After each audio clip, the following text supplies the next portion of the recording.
So just done with my workout, and while doing my workout I felt of sharing that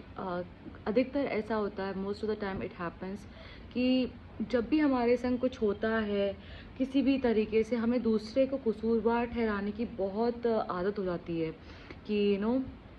वो तुमने ऐसा किया, तुमने ऐसा किया। Instead of doing any self reflection on are behaviour, हम सामने वाले को एक तरह से गिल्टी फील करवाने लगते हैं, and it doesn't take even fraction of seconds to back off और फ्रॉम दैट रिलेशनशिप और रिस्पॉन्सिबिलिटी और व्हाट्सएवर। नाउ फॉर एग्जाम्पल, आज ही की बात है कि one of my friends, she is going through some no some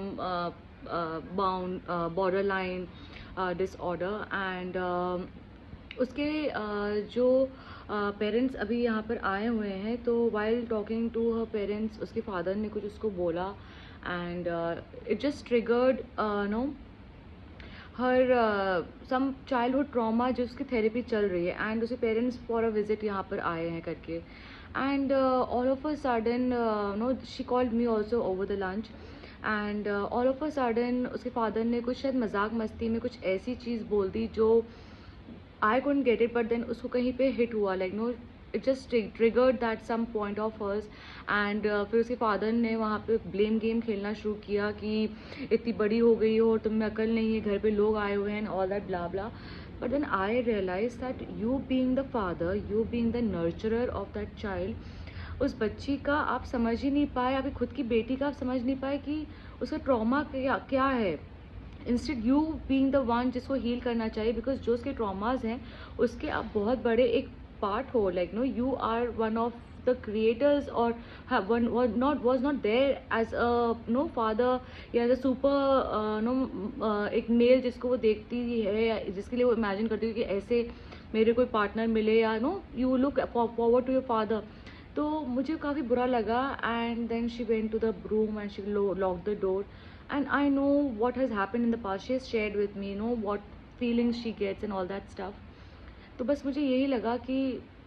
एक बार ना, चाहे हम माँ बाप हों, भाई बहन हो, एज एन इंडिविजुअल भी,